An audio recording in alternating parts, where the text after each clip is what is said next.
Hello and welcome to We Follow the Town. And this week we are reviewing Peterborough versus Ipswich Town. And as you can hear by the tone of my voice, this wasn't exactly the greatest match the two of us have ever seen. To help me talk through our abysmal 2-1 defeat, I am joined by Luke Hume. And first of all, Luke, despite the defeat, how are you? And give me your opening thoughts on the game. Not too bad. I had a good day at work. It always cheers me up. But no, the game wasn't great, was it? Let's be honest. The first 20 minutes, some of the best football I've seen Ipswich play all season. Played really good football. But then it just all went to pot. And I don't know what Stuart Taylor was talking about. There's no way Ipswich did anything like that game. That later. Ridiculous that was. I do think, Lambert, if you're a manager of a football club, you should go to the press. You should go to the press. Don't throw people and don't throw your assistant under the bats. Go to it and be a man and face it. Yeah, so we'll get onto that now, actually, because Paul Lambert is happy to talk to Celtic TV. He's happy to go on to all the big TV stations, but he won't talk to the local journalists. You know, what does that say about a football manager when he can't even speak to the local press? Let's be honest, it's pretty obvious now. The relationship between Lambert and the press is completely gone. There's no rebuilding that step now. It's gone. But you should still go to these things and face it. Like, Mick had a lot of faults, but he went to every press conference after everything. He did not give it to Terry Connor. He went to them. You cannot. And he hated them as well, but he still went. Yeah, didn't he? Still went. Also, Lambert was happy to go on Saturday when they won against Blackpool, but I didn't want to go last night. You could do it, going to be bad. Not good enough for me. Honestly, it's ridiculous, and for me, it literally reeks of a coward. It reeks of somebody who doesn't even care about the club. Now, Stuart Taylor went out to the press. I'm quickly going to find his quotes a minute because his quotes did cause quite a lot of controversy. Bear with me. Okay, so Taylor's reaction. I'll briefly read through this. Obviously, we're disappointed we didn't come away with the win that we were looking for, he said. The way we set out in the team game was to be aggressive and to be positive and then go on the attack, not to come here and sit off them and to give them too much respect. Now, what do you make of that? Because he's basically saying that we played well. If you look underneath those words, he's saying that we did go out there to attack. I didn't see anything like that. No, we didn't really. I know we scored. We did text the goalkeeper after the first 20 minutes. After we scored, we didn't text the goalkeeper really till the last minute with that shot. I can't believe who hit it now. But is it Harrop who hit it in the last? Harrop. We didn't really test the goalkeeper till then. So I don't see you can say we went attacking. I think Peterborough are just a far better team than Ipswich are. And you look at our. And switching Trub, I'm just going to add something to what you just said. We haven't beaten a top 6 team yet, have we? So what you just said about them being a far better team than us, realistically, are we any better than any of the top 6? Do we stand a chance to get into the playoffs? I still think that squad is a top 6 squad. If it managed rightly, I still think there's enough good players in that to be a top 6 squad. I don't think it's not utilised properly. But what made me laugh? No, someone said it. Was it Stuart Taylor or someone said, does it matter if you don't win against it in the top 6 sides? But do I not know how playoffs work? We literally play against teams in the top 6.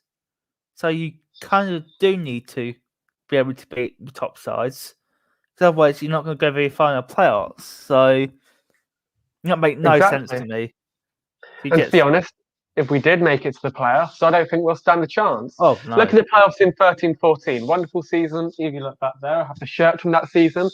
But we never really stood a chance in the playoffs, And I reckon if we got in there this season, then we stand lesser of a chance to get into the League One playoffs, if that makes any sense at all. It's just absolutely ridiculous where we are.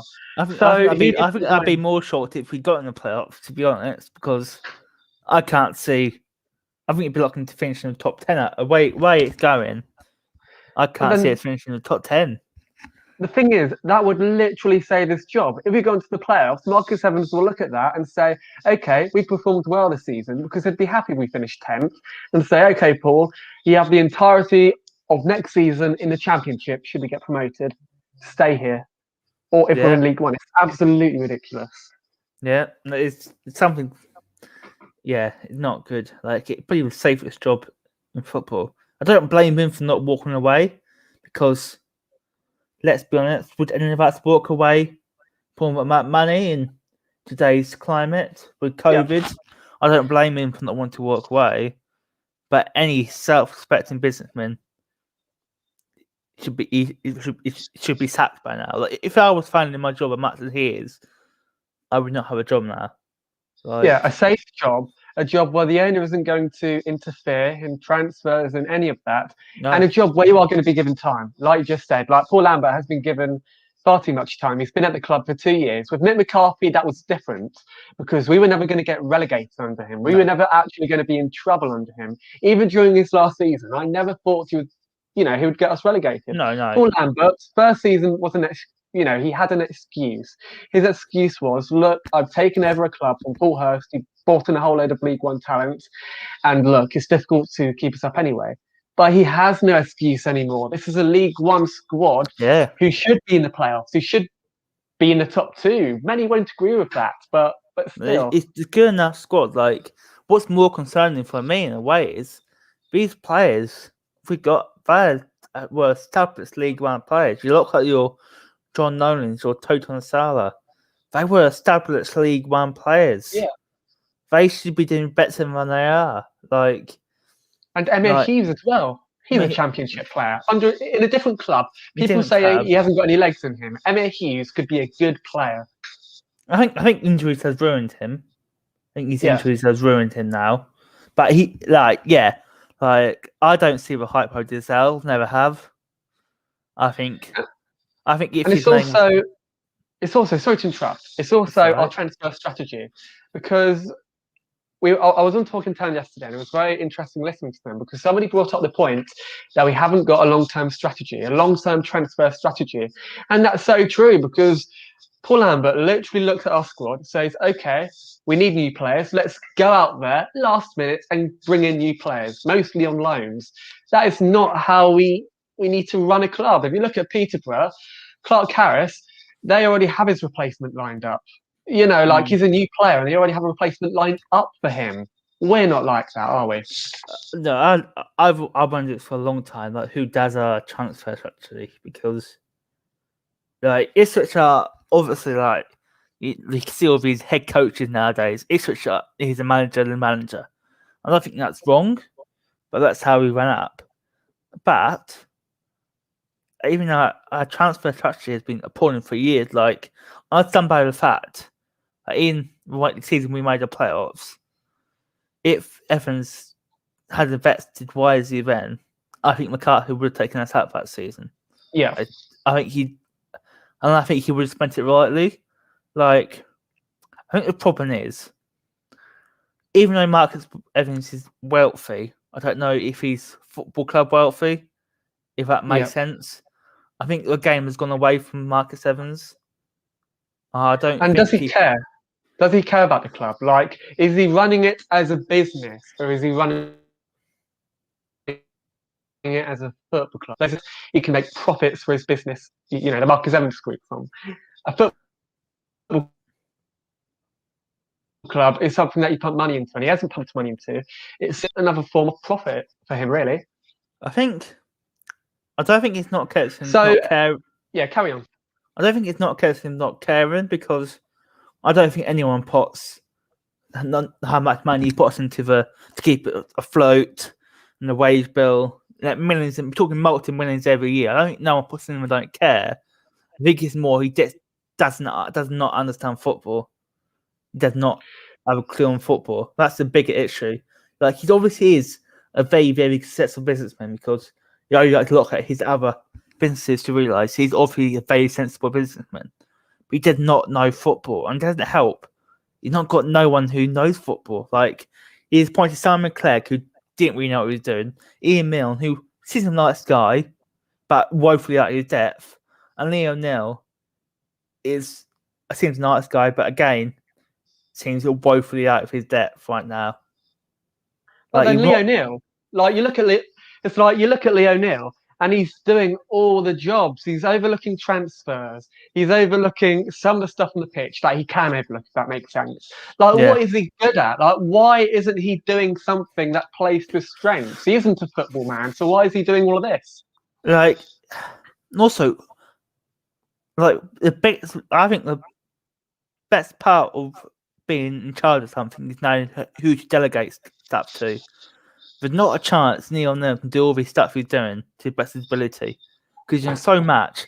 In a way, it reminds me of Ed Woodward at Man United.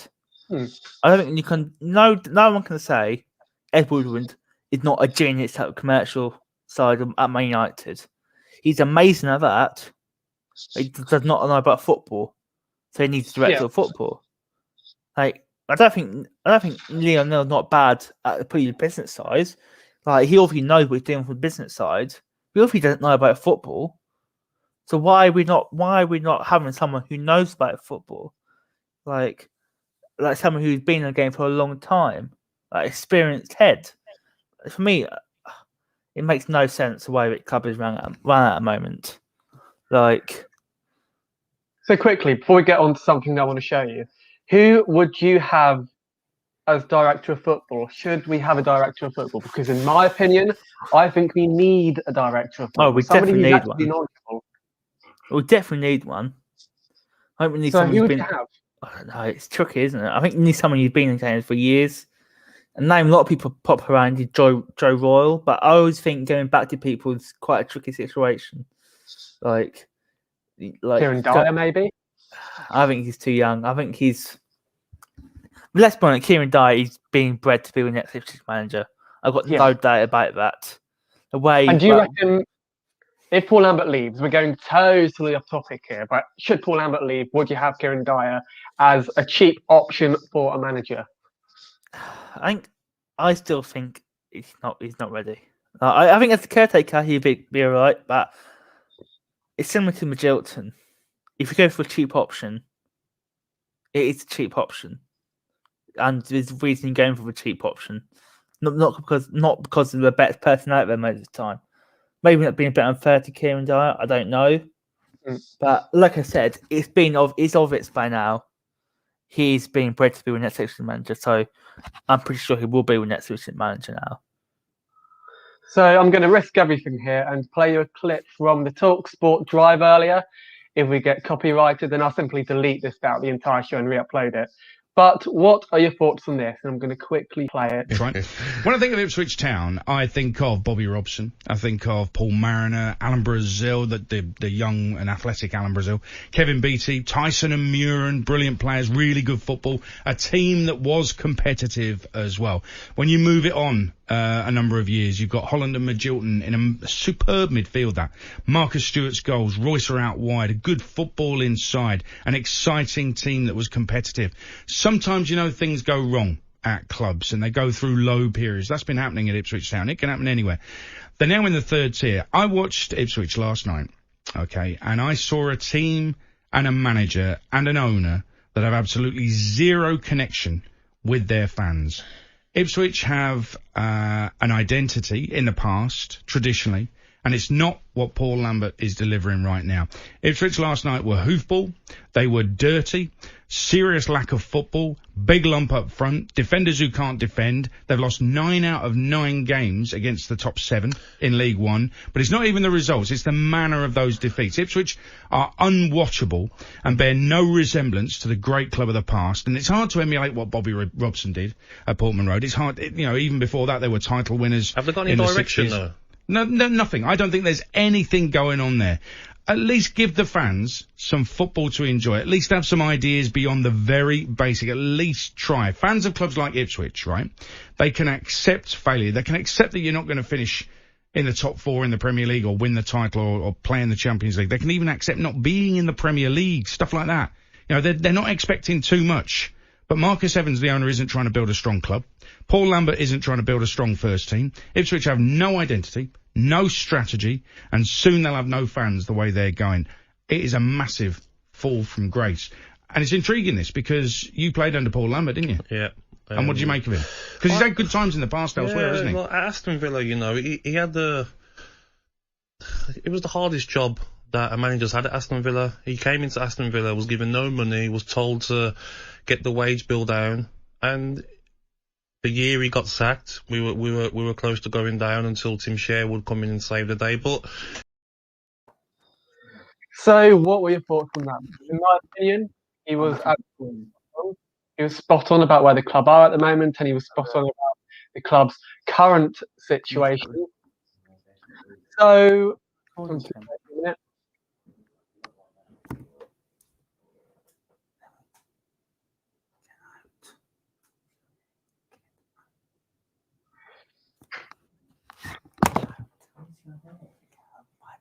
no worries. I had this earlier, where somebody literally walks into the room normally. Sorry, back now. Sorry.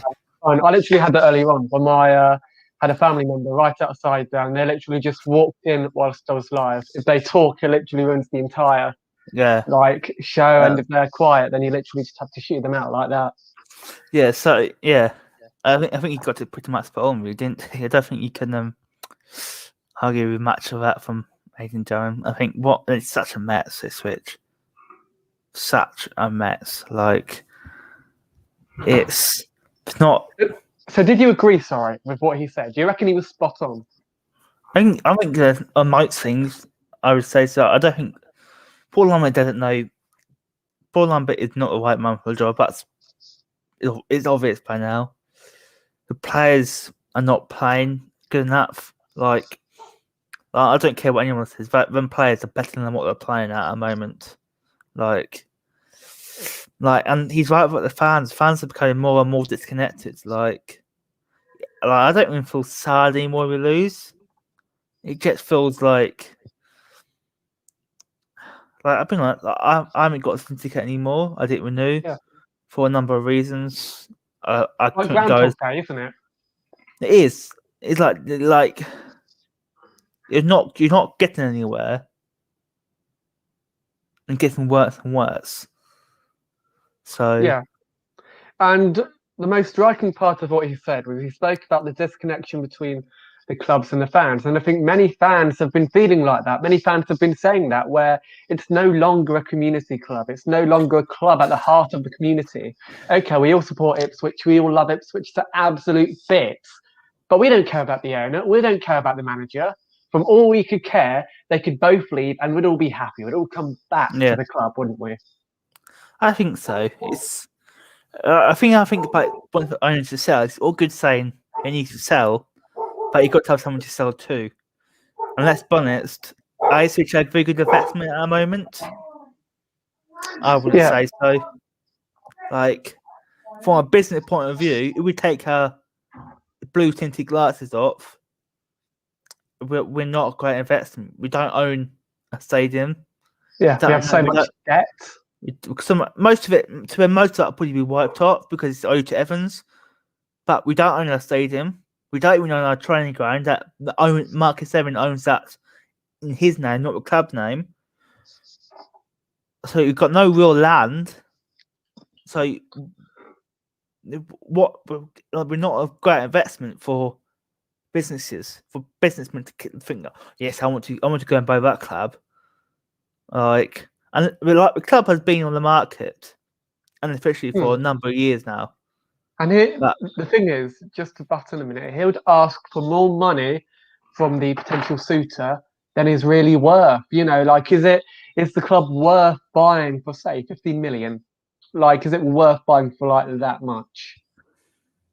I don't know. It's the thing is, if a new owner was to come in, for new owner to make their money back, they would have to get at least in the Championship, probably in the Premier League, or playoffs, and you have to, and they would have to invest a lot of money into the club to even get close to that. So it's a lot of outlay of no promise or return. So it's like that's Marcus Evans. Yeah, you can say, well, you're not doing a good enough job, but we have to be realistic and say, well, I can't see people queuing up to buy us at the moment. Way we are.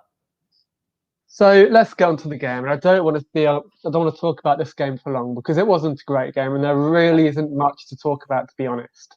So here is the team news. I'm going to quickly go through that. Skipper Luke Chambers came in at right back for Luke Mattison, who was dropped to the bench, while Ward came back on the left with Miles Kenlock among the subs.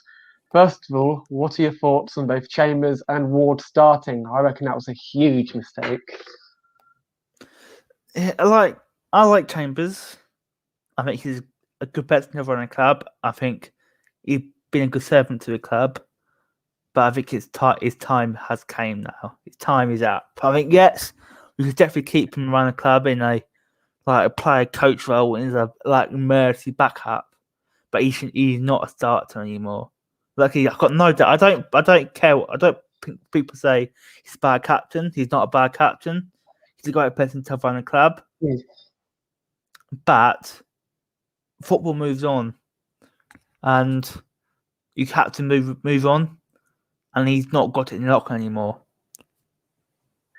Exactly, and nor has Ward. Neither of those players have legs in them anymore. Last weekend against Blackpool, both full-backs were running up the flanks. Yesterday, I saw none of that. They didn't give the keeper Holy any protection, and I think Holy was kind of left to be a bit vulnerable. And again, they just didn't play well. They weren't at fault really for any of the goals. But No. Come on, if we had two younger players back there, surely we would have played better.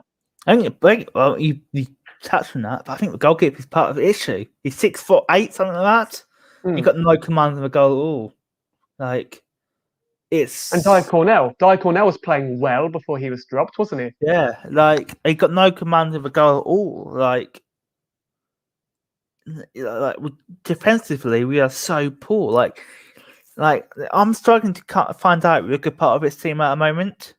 Defensively, we are shite. I mean, Phil's not great. And who's our top goal scorer this season? Is it a striker? Yeah, I don't know. I think Gwyn Edwards is still our top scorer. James Norwood, I would say, is our best striker when he's fit. But that's a good point. When fit, he can't stay fit at the moment. Whether that's something to do with Ipswich, I don't know. He got injured yesterday, apparently. Kane Jackson. There's a big who. I don't think he'll be in next season. He doesn't want to be here. It's like you saw the red card, didn't you? Yeah, he doesn't want to be here. And I think Troy Parrott's got a great signing. Yeah, he'll do well.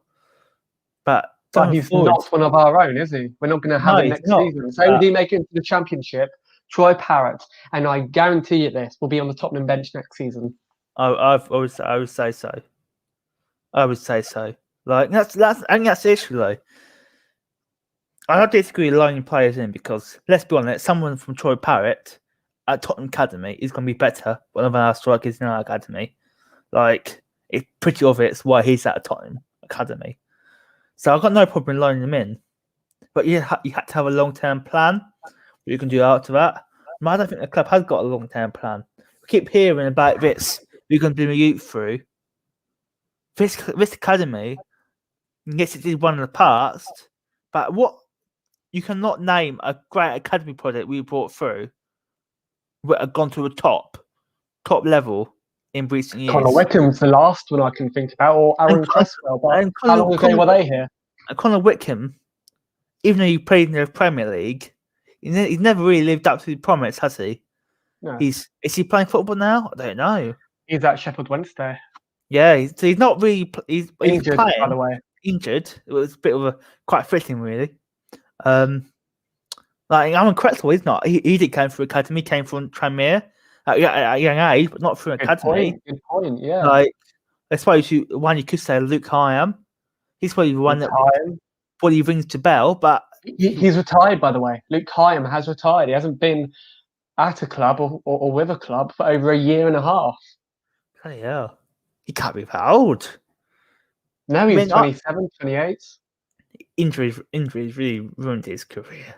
Yeah, I feel so bad for him. He's such a great youngster. But apart from that, you're right. I can't think of another you youngster. can't think of a player we brought through. Like, and all these couple of years ago, we were pushing for Academy 1. We missed out by a tiny percentage. Something stupid. It was like 0.4%. Something like that. And then nothing's ever happened. They have not tried again. Like, you can tell it's okay saying Academy is going to be the way forward, but I've not seen that proof in the last 5-6 years that this Academy can produce good enough players. Because So, quickly, a last thing on this before we go on to the rest of the game. Do you reckon we should play our own youth over the loanees, or do you reckon we should stick with the loanees? They obviously have quality, and just keep the youth players on the bench because that they'll still get experience from the bench, won't they?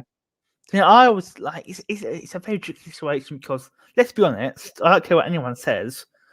Troy Parrott from Tottenham is going to be a better player than Kay Brown from Ipswich because there's a reason Troy Parrott is out of Tottenham Academy and not Ipswich Academy. I don't care what anyone says. There's a reason. So he's obviously better, and we want to win this. We want to try and get promoted this season. So surely we should be playing our best 11 at all times. Yeah, so exactly. In that sense, it makes sense to keep playing with loanees, but it is a bit of an issue because the youth players need experience. But I think they should be going out on loan. Like, we're never going to get a proper sniff around here. The Kai Bryant needs to be going out on loan. I don't know, but have we got affiliated clubs? I don't think so. I think we did. I reckon we used to have a local club. I think it was. I don't mean local. Town.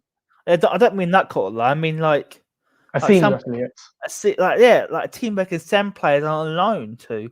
Like, I don't think we have one. A team maybe abroad, not only to good playing experience, it's broadening their horizons for a little while. Like when Harry Wright went out to Sweden, was it?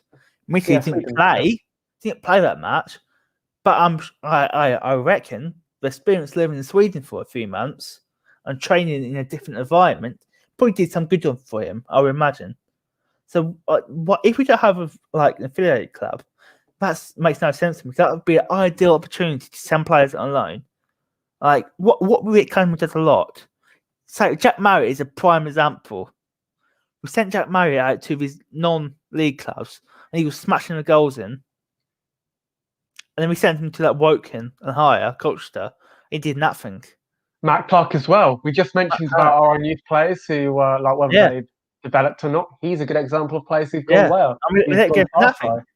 We let him go for nothing. Yeah. Anyway, Bishop returned out the top of a narrow midfield diamond with Norwood joining Troy Parrott up front. Town used their usual 4-3-3, 4-2-3-1. Some people thought it was a 4-4-2. And that was presumably due to the tricky London Road pitch. And former posh white man Gwen Edwards and Freddie Sears were also on the bench, while Luke Thomas was missing from the 18. And Peterborough lined up with a 3-4-1-2 and were without Zakiri Dembele. First of all, what are your thoughts? I know we've just spoken about this to an extent, but what are your thoughts on the starting lineup that we used out there against Peterborough? I mean, I was happy to see the 4-4-2. Definitely. When I all replaced the strikers up front, as far as I'm concerned, makes no sense to play one up front for me. But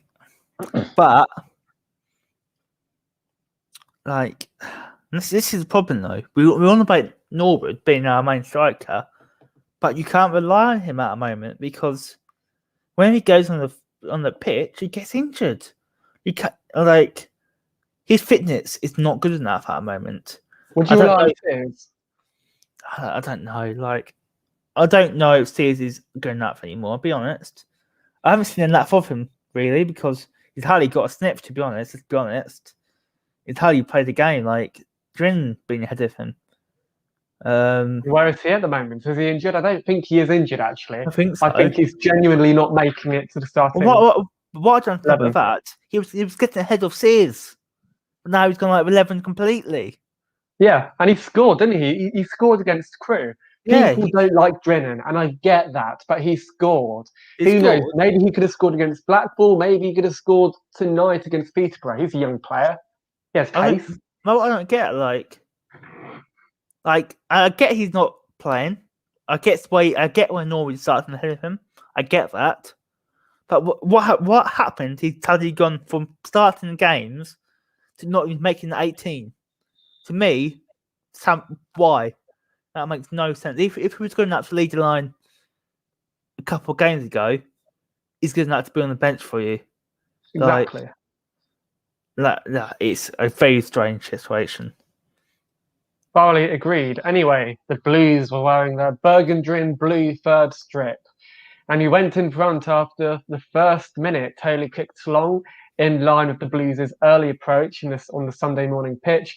And Frankie Kent and posh skipper Mark Beavers had got in one another's way, ultimately allowing James Norwood to run through in on goal and score. And that was after the first minute. I was quite positive after the first minute, Luke. We were playing quite well. That's the thing. What's so confusing. We actually played well for the first 20 minutes, but after that, it all just went wrong. And I don't know why. I genuinely don't get why. To be honest, though, I still think Lambert's not the right person, but I don't know how much you can blame Lambert. Like, for the first 20 minutes, we're playing really well. Then all of a sudden, they combusted. For me, that's more saying something about the players than the manager. Like, I get the manager told him to line up, but if I'm playing really well for the first 20 minutes, why am I not playing the rest of the second half? To get in the second half is Lambert's fault because how we lined up again. But after that, I don't think it is Lambert's fault then for 30 minutes, whatever it is. Because if we're playing well after 20 minutes, how the manager set you up, we cannot blame the manager for how I played for the rest of that half. So were the players playing for Paul Lambert, or were they not playing for him? Because in my opinion, they're not playing for him. If you saw their body language out there on the pitch, they had their heads down, no passion on the pitch at all. You know, it doesn't look like a manager. It does not like a player. It doesn't look like players who are playing for their manager, does it? Like, it's very disjointed. A lot so shock confidence. But for me, that questions again, why has a decision not been made? Like, I don't care. Marcus Evans, he might not be out of the game, but he will have advisors watching the games who know football, and they must be able to see them players not playing for Paul Lambert anymore. So if they're going to Evans and say you need to sack him for not playing for him, and he said no, that says more about Evans than Lambert. Well, Lambert's not the right man, but I don't think you can blame a man at a moment for not leaving. Like, who would turn down that money in today's climate? We're in a very tricky climate. It's up to the owner to sack you, as far as I'm concerned. So on the 14th minute, Downs playing in a ball-winning midfielder role with Dazelle ahead of him on the left and Judge to the right, was booked for what looked like a solid ball-winning challenge on Dan Butler. Some people thought it was a red. In my opinion, by the way, it was a red. What did you think of that challenge? And may I just add, he got away with a yellow card. I agree. I think it was very, very, very lucky indeed. And I don't get people are calling out for him to be captain. I don't understand it. Got no discipline. Can't just remind people. He requested to leave the club in August. He did. Like, don't get me wrong, I'm not saying that's wrong. I understand why he did it. But for me, if you request to leave a football club, what is it? What we know?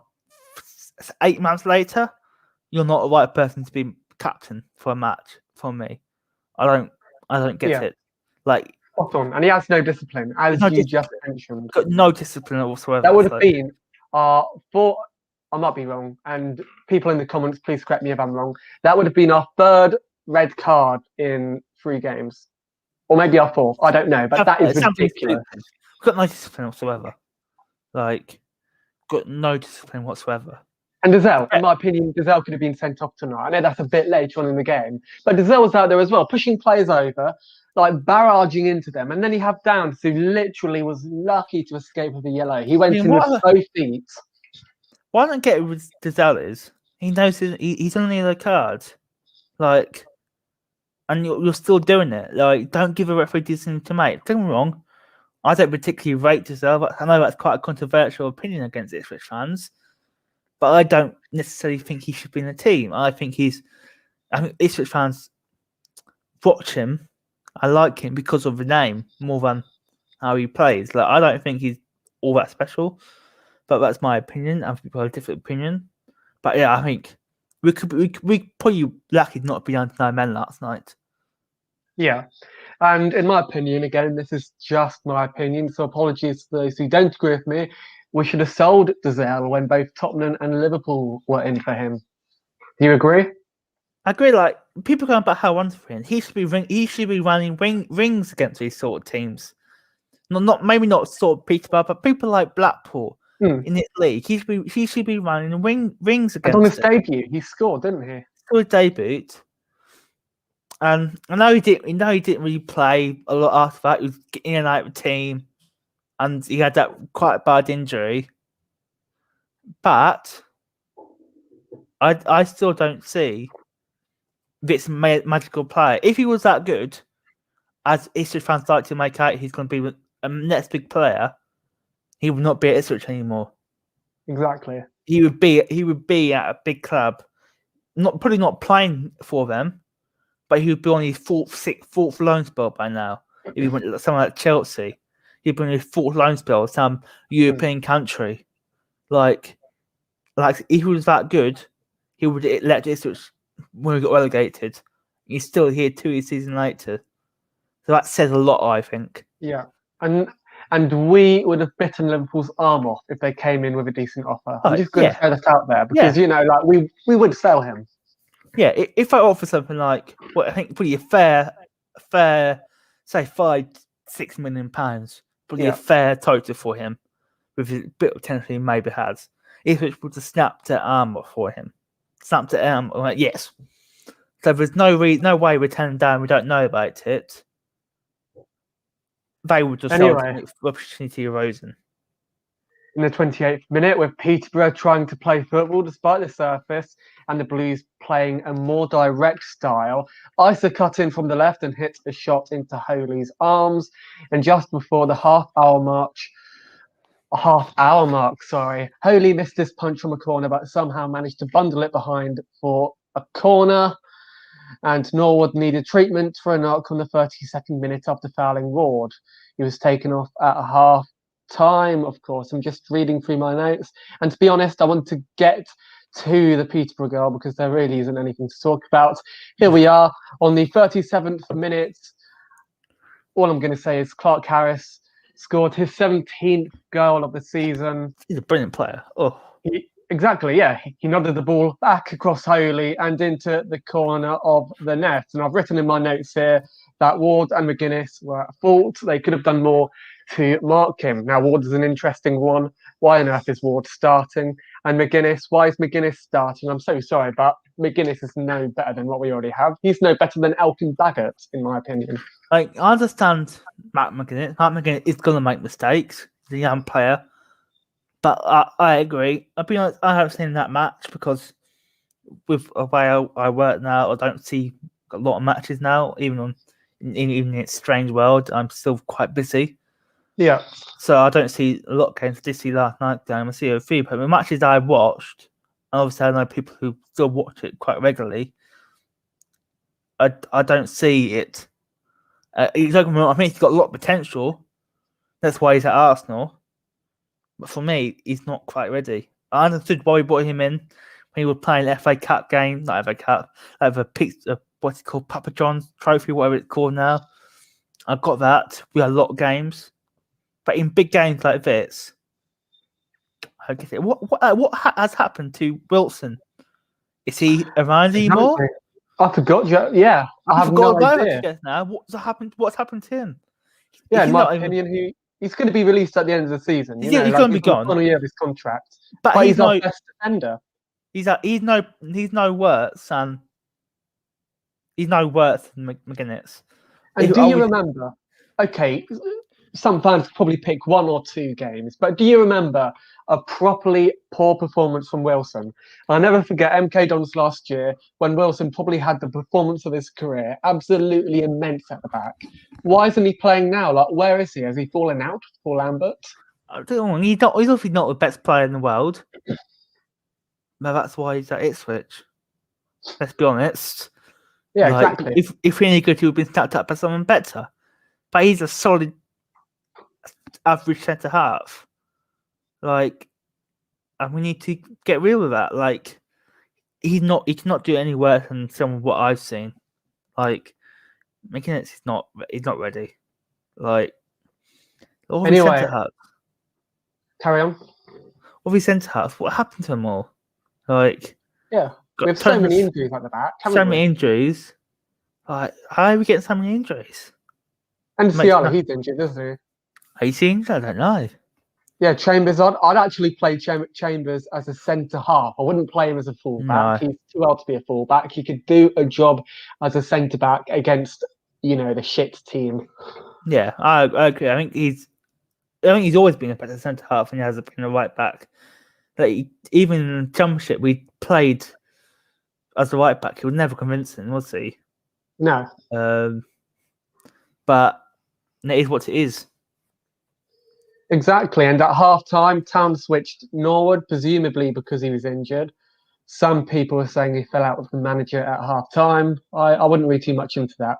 No, I wouldn't. Although, yeah, exactly. Okay, first of all, what do you make of the speculation? Because ITK Dobbo reported on Twitter that he had fallen out with Paul Lambert. Now, we all know what we all think of ITK Dobbo, but what do you make of the speculation? I don't get me wrong. I mean, James Norwood obviously got some issues, hence why he's got a drink driving cake court coming out soon. So he's obviously got a few upfield issues.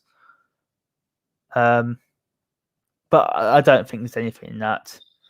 I think that's someone that's trying to wind people up. To be honest, I don't think there's I don't think that would be. I think a couple have kept that into the close wars. I don't think that would have got out if it had happened. No, I wouldn't have gotten out so quickly. No, so I don't think there's anything in that personally, but I think he's probably like he had another injury. To be honest. So, BBC Radio Cambridgeshire, if I've even pronounced that right, they were baffled by Paul Lambert's half-time decision. They asked their audience, why hadn't we changed our formation? Because we were literally playing the same system and the same formation in the second half. And we stuck to it. The difference between Paul Lambert and Mick McCarthy was that Mick McCarthy was always willing to change the system. He was always willing to change it up if we were behind. Paul Lambert hasn't done any of that. He didn't do that last night against Peterborough. Do you reckon Paul Lambert should play around with the formation, with the system more often? He's not going to, let's be honest. He's not going He's to. never going to play a 4-4-2 regularly, is he? He strikes to me as someone who's run out of ideas. He does not know what to do now. He's run out of ideas. Like, and when you get to that point, your days are numbered. It's not a matter of when. No, not a matter of if he'll go. It's more a matter of when he'll go. He's going, no doubt about that. It's more when he is going now. Like, I think, because I don't care what anyone says about Marcus, he's not dumb enough to not have clauses in the contract.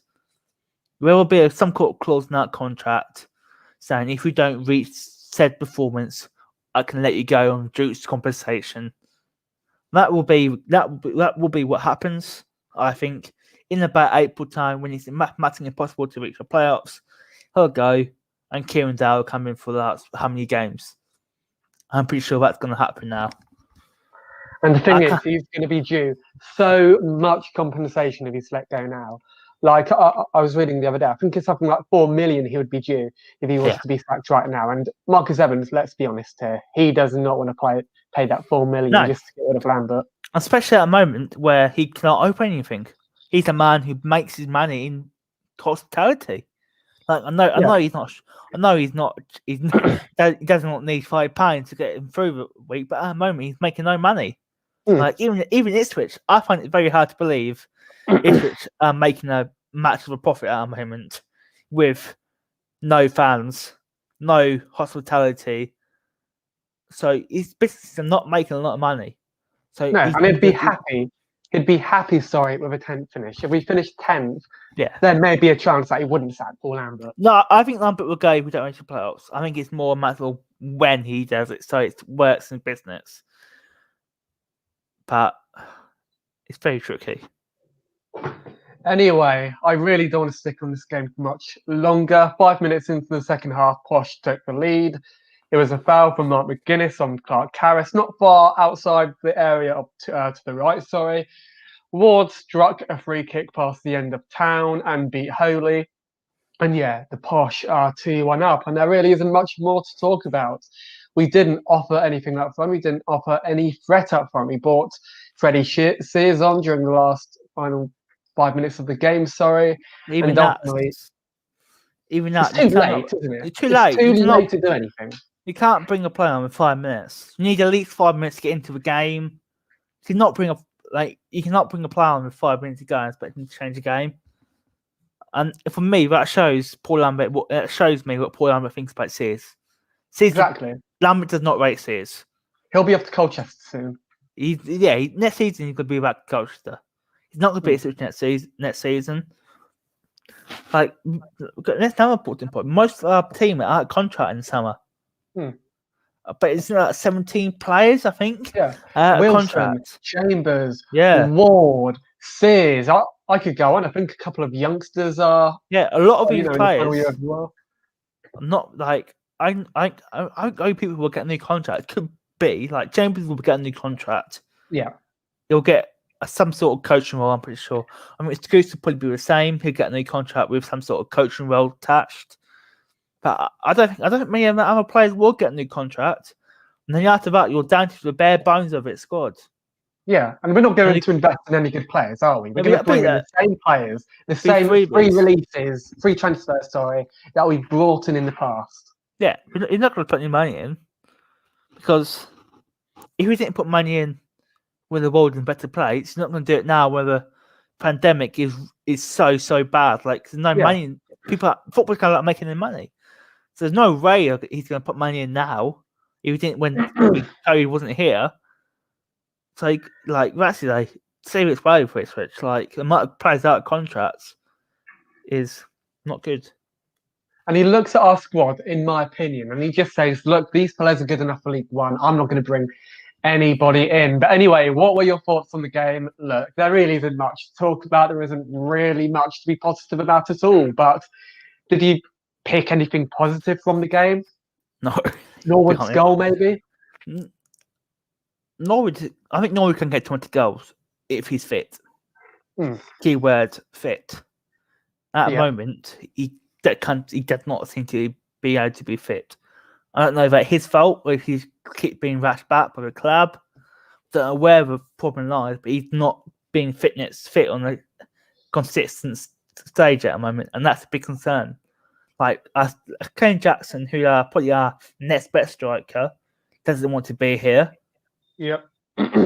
Freddie Sears, who's probably our third best striker, I would say. I don't know. It's hard to choose from. He's going to be gone this summer. Then they look at Drinnan. Is he under contract next season? Yeah, and is he good enough to run the front line? In my opinion, he isn't. You know, like we haven't seen anything. Not on his own, that's for sure. Yeah, not on his own, that's for sure. And maybe carve a career, right? Maybe not somebody who scored a lot of goals. Maybe it's a Daryl Murphy type player. You know, people have always compared him to Daryl Murphy, haven't they? Yeah, I mean, I don't think it's good, Daryl Murphy. Nowhere near.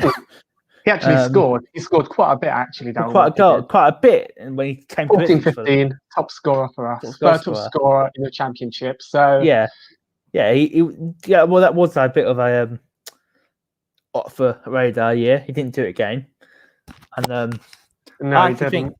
this might be very controversial, but I think we should have sold him that season. We should have Yeah. sold him that season.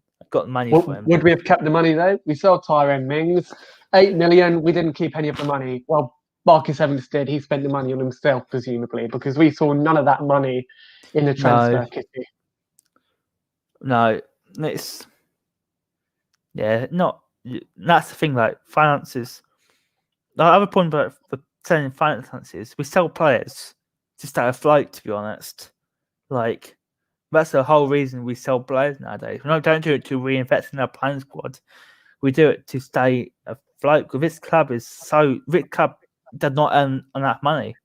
Like this club got a profit once in the last 15 years. That was the former year we sold Tyrone Mings. We don't make profits, so that's more money he's putting in. He can't get a cup of throat because that's the problem. Like all these players we're selling for the 8-9 millions once in the blue moon, that's not been reinvested.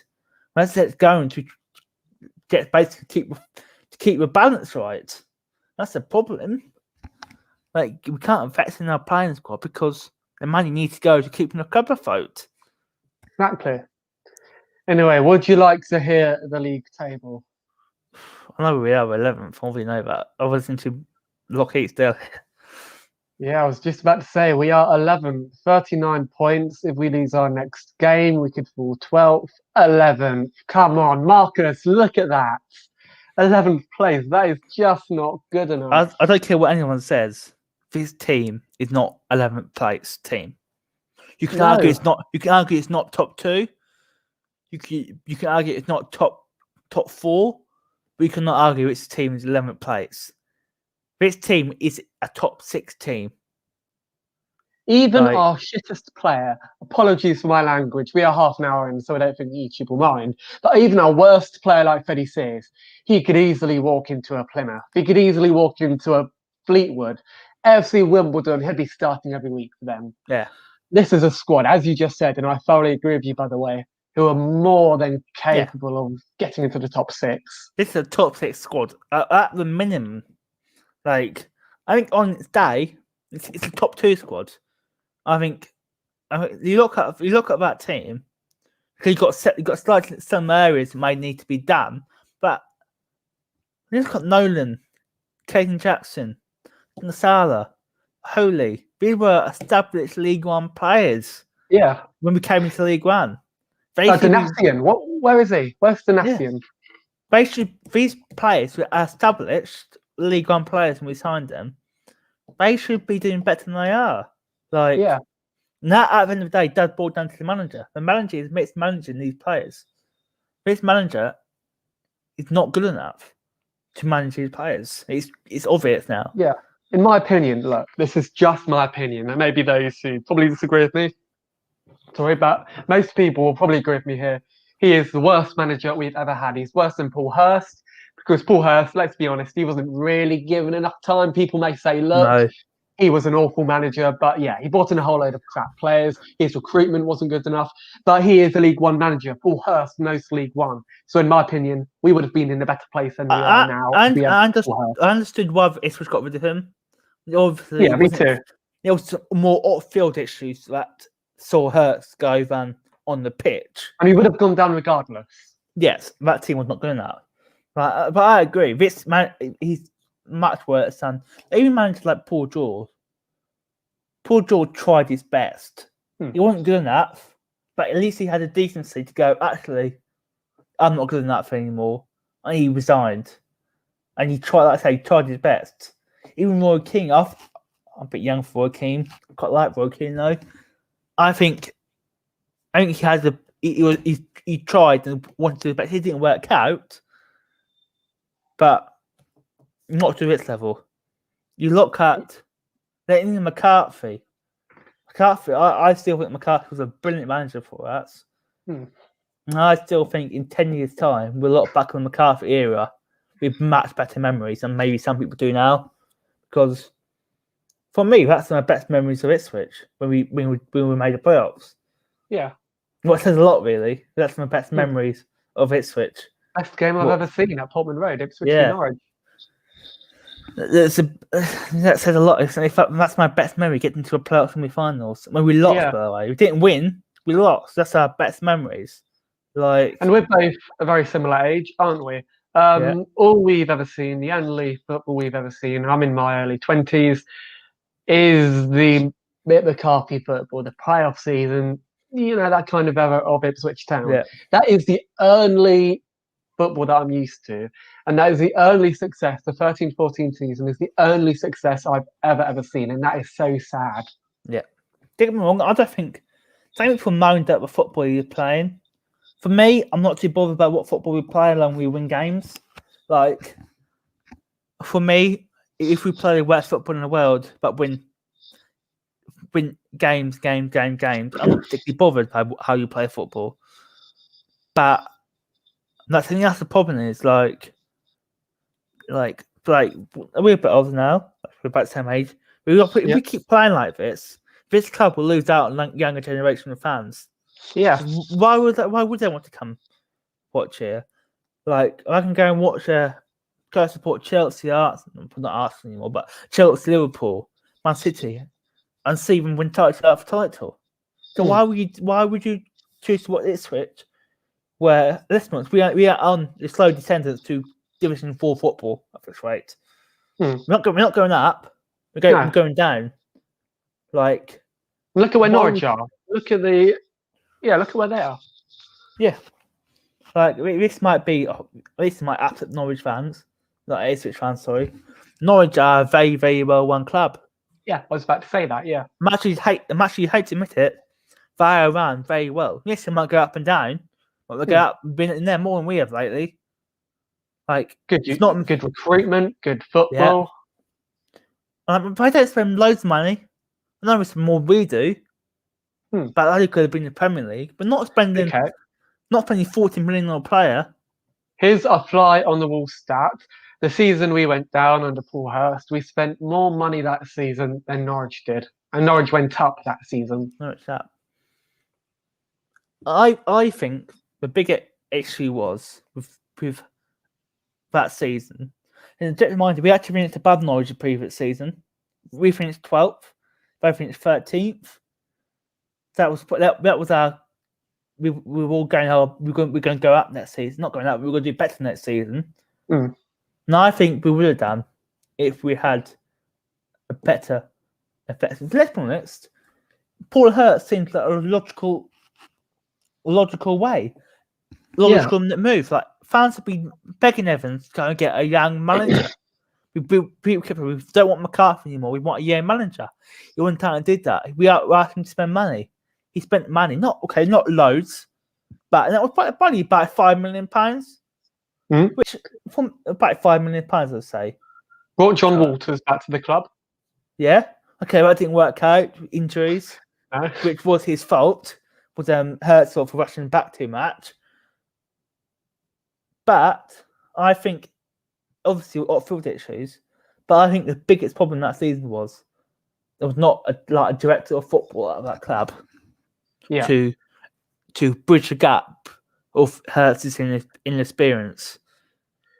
And quickly to finish off the show before we go on to our last segment, as I have something lined up. We play Shrewsbury next on Saturday, the 13th of February. We are away from home. And then we're at home on the 16th to Northampton. What do you reckon the scores will be for those two games? And do you reckon we can walk away with anything? Not against Shrewsbury, I'll be honest. No. I can't see them winning that. Possibly Northampton, that where are they on the table? I don't know where they. Keith Curl just got sacked, by the way. Okay, so we're not going that. We'll know what happens when we get a new manager. Yeah, we're not going that. So unless once we don't win them games, we're slowly falling into mid-table. Yeah. If we don't win those two games, we could, and I'm looking at the table right now, we could fall 16th. We could genuinely fall 16th. We could fall into early February. We've got quite a few games to go yet. We could actually fall into relegation battle. The way we are playing relegation form. It's not good enough. We are playing like the team is about to get relegated. Yeah. Like, This is like, I'm not saying it's concerned yet. Obviously, we're not concerned yet. But if we keep losing games like we are, that could be a real concern. If we still got a quarter of the season to go. I don't know how many games we played. Yeah, still a quarter of the season to go, I'd say, if not more. Yeah. So, and it's absolutely embarrassing, in my opinion, that well, we're even in this situation. I just find it heartbreaking, and I feel bad for the fans because there are so many fans, as you said earlier, and this, stuck to me a little bit when you said earlier on that there are a whole load of generation of younger fans who are growing up supporting these Premier League clubs and not their local side Ipswich just because of the way we're playing, how good we are. We're not very good at all, and yeah, it's just heartbreaking. Yeah, it's a sad place we're in. Who would you have replace Paul Lambert if he got sacked this week or in the future? I mean, I say what will happen, what I think should happen. What will happen? Kieran Dyer will get the job. I've got no doubt about that. I think I said it to the first week, the day he got appointed on Twitter, the day he got appointed as under-23 manager. I said he's been lined up to be next Ipswich manager. I know that he's been lined up for that job. He will get it, and he will get 2-3 years in the job because of his inexperience. And people will be happy with that because he's an Ipswich fan, and he'll be able to reconnect. But I don't think he's ready. I think you should bring someone. I don't know, someone like Cowleys. I like Cowleys. Paul Cook, maybe. I don't want Nigel Pearson. Gary Monk. That's the thing. Like, I've never seen the hype of Gary Monk. He had that great season with Swansea in the Premier League. What has he done since? What has he done since? We're falling into Lambert territory here. Lambert is amazing at Norwich. We've not done anything else anywhere since. Did Monk manage Derby, by the way? Am I right to say he managed Derby? I think so. I think he got sacked after about 4 or 5 months, something like that. Yeah, and Birmingham. He got sacked after that as well. But carry on. Yeah, so I think it's tricky to tell because, like I said, Kieran Dyer will get the job. I'm pretty sure of that, and that's what it looks like it's going to happen. But for me, I don't think he's ready. But yeah, spot on. Anyway, this is the final segment of the show. I don't know how to open this up. I haven't got a good segue into this at all. But on Twitter, I caused some backlash after saying that Luke Chambers / and Matt Holland were two of our best captains in the club's history. And right here, I've got something to accompany me. It's in the way of both of us. Sorry about that. So my simple question is, and I asked you lot on Twitter, who you thought the best captain in the club's history was. The reason I said Luke Chambers was because he's a great captain, not necessarily a great player, but a great captain to have round. He's such a big influence on the younger lads at the club. Of course, we all know he keeps them in his annex. And Matt Holland, because Matt Holland is an absolute hero of mine. Luke, who do you reckon the best captain in our history is? Up here, I have a list of previous Ipswich Town captains. Jimmy McLucky, Reg Pickett, Mick Mills, Terry Butcher, Romeo Zondervan, what a legend, and all of that lot. Again, who do you think the best captain is?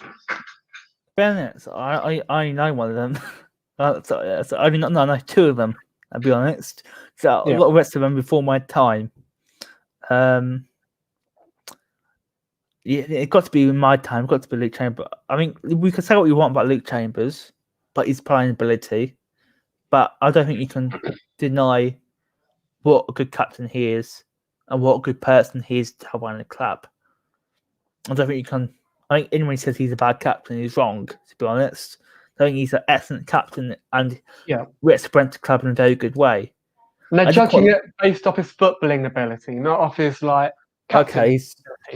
his football ability. I think even before you got to look at Mick Mills, really, haven't he? He was so consistent.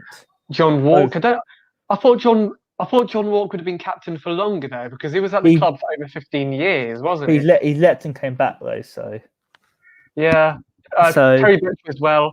Mick Mills, I think somebody mentioned Mick Mills as well, but John Walker, I'd actually agree with you there. John Walker probably alongside Matt Holland and Luke Chambers. I wouldn't say David Norris is a was a great captain. But yeah, I'd agree with you. I did quite like Carl Taylor. I thought he was a good player. I think that again, off-field issues tainted his time here with its whole car. I don't know what that have to be. He got caught driving without a license, something like that. So that sort of tainted it. But I don't think it's not sort of like none of them are bad captains. I wouldn't say. Like you got players like you look like higher up. Like Troy Deeney's a good example. Troy Deeney is a captain of Watford, but he goes on TalkSport every morning. What he does, but he was talking about how he wouldn't want to manage at Watford because they sack on the managers all the time. That's the captain being very unprofessional. We never really had that here, as far as I know. Anyway, I don't know. As far as I know, I don't think so. But. And you look at the longevity of Luke Chambers as well. He's been captain for over 7 years. I think I've got the numbers right. 2014 and up. He's never let the club down. He's never spoken out of terms about the club. No. He's been critical about us before, but he's been critical about his own performance, about the team's own performance. He's been the perfect role model for the players, the perfect role model for the youngsters. So that is basically why I picked Luke Chambers. I think a lot of people disagreed with me because they were basing it purely off his playing ability. Okay, he's been relegated with us, but he also got us into the playoffs. Yeah. You know, he was decent. I'm just going to say decent then. He wasn't great, but he was okay. You think also, you got to think about Luke Chambers is, you say he's been captain for 14. He was pretty much captain for the whole of the previous season. So it's can't say to his hardly played. He's pretty much been captain since he got to the club, really. Yeah. In 2012, he pretty much been captain since then. But yeah, I don't think it. I think he's done it. Yeah, and we did have a connection with him. Do you remember the Chambers fist pump? You know, like the fans did love him then. Anyway, final question before we wrap up the show. Who do you reckon after Luke Chambers leaves the club, whether it is next season on a free transfer or sometime in the future, who do you reckon would make a good Ipswich Town captain in the current squad that we have at the moment? It depends who's going to be in that season, that rich, right, doesn't it? Yeah. I don't agree with Dines. Not agree with Dines whatsoever. Like I said, you've got no discipline. You cannot have a captain who's got no discipline. Don't know, actually. It's a tricky one, isn't it? There aren't really many players, are there? Not many. John Nolan. No, John Nolan couldn't be captain, could he? He's not captain material. So. Normally, when you look, you can really, like when you look at that team where you got promoted, you had Chambers, Sparrow, Tommy Smith. You have three people you say, yeah, they're good. You can provide good leadership. You cannot look in that club, in that team now, and say, the only two I can think of is Chambers and Scoots. And both of them are coming towards the end. Both of them might not even be here next season. So if Scoots is here and Chambers not, it will be Scoots becomes captain. Yeah. But I can't think of, I guess, maybe Sears because he's been the longest. Yeah, but he's not going to last at the club, though, is he? I don't think he'll be in that season either. So yeah, it's a very hard. I can't think of one single Wolfenden, player. maybe. I guess I'm picking Wolfenden because he's a centre back, but Wolfenden's never done anything wrong. He's a local lad. Lancaster, maybe. I don't think Wolfenden did anything wrong, but again, he's a young boy, isn't he? He's a young boy. He's not got much experience, and if he's as good as people make him out to be, and I think he is quite a good player. He won't be here soon. Like, yeah, they're wrong. He's not going this season. He's not good enough to go away anywhere this season. He's wanted by Derby last summer. So yeah, but he's not played well enough. It seems to get in good mood. I don't think.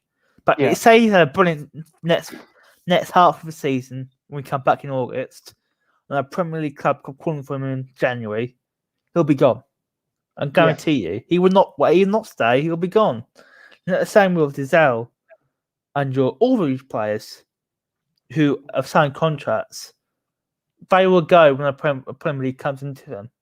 So at the end of the day, money does talk. And let's be honest, say you got offered to change jobs for one of the pitch wages by 40%, you'll go, oh, yeah, I'll come with you. Everyone is dictated by money at the end of the day. Yeah. So, but I can't think of one player who say, yes, he's the next captain. Exactly, and that is a very damning verdict because I agree with you. Anyway, thanks so much, Luke, for appearing on the show. And thank you to all of those who have tuned into this show, whether it's on YouTube or iTunes. And to just end up the show, we are now on iTunes, Spotify, Stitcher, and Amazon Music.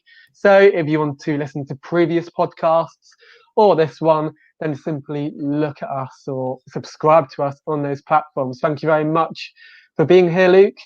Welcome. And we'll see you all next week. Bye.